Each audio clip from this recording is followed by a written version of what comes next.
ગુરુવારે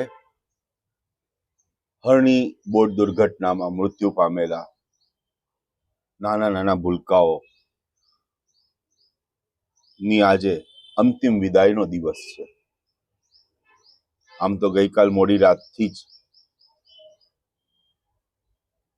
જનાઝા ઉઠવા માંડ્યા હતા, પરંતુ આજે સવાર પડતા જ ઠેર ઠેર મૃતકના જનાઝાઓ ઉઠવાના શરૂ થયા છે. અત્યંત કરુણ ને દારૂણ દ્રશ્યો છે કે જ્યારે નાના નાના દીકરા દીકરીઓની નો જનાઝો ને મોટાઓએ કાંધો આપવો પડે.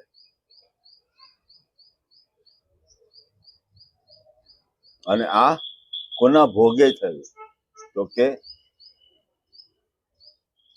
બેફામ ભ્રષ્ટાચારના ભોગે થયેલી ઘટના છે. કહેવાય છે ને કે ગમે તે પરિસ્થિતિ હોય, બાળકો નું મૃત્યુ એ સૌથી મોટા દુઃખની વાત છે. અને આજે એ જ દુઃખમાં તમામ શહેરીજનો સામેલ છે.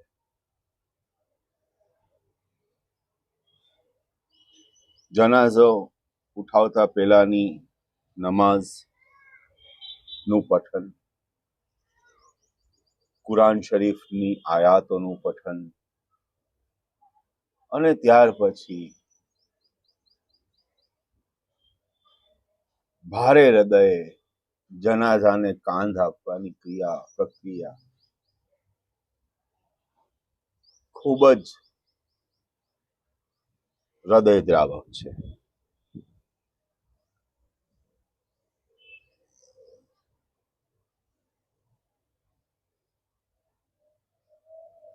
બાળકો તો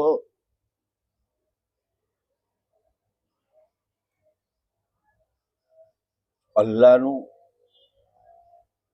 અંશ છે. દરેક વ્યક્તિમાં અંશ છે, પણ બાળકોમાં અલ્લાહનો વિશિષ્ટ અંશ રહેલો છે.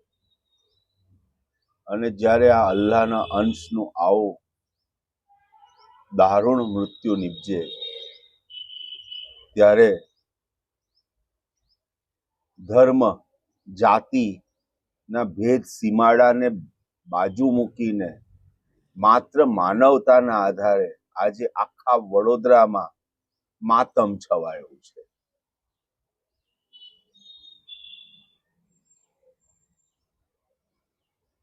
હજી તો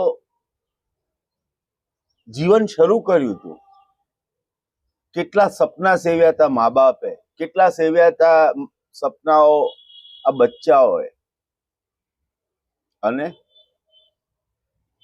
માત્ર થોડા પૈસાની વધુ કમાવી લેવા, પૈસા વધુ કમાવાની એક નાનકડી લાલચ અને ઘોર બેદરકારીને કારણે આ બચ્ચાઓએ જીવ ગુમાવ્યો.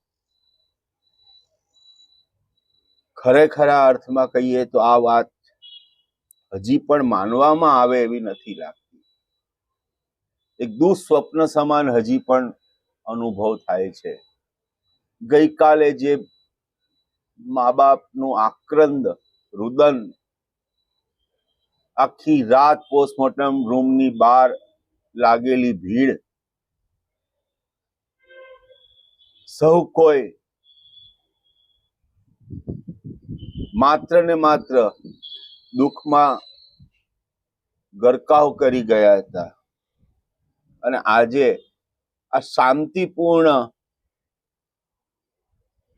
નિસ્તબ્ધ મૌન સાથે ના જનાઝાઓ નીકળ્યા છે, ત્યારે વડોદરા સાક્ષી બન્યું છે આ અત્યંત દારૂણ ઘટનાનું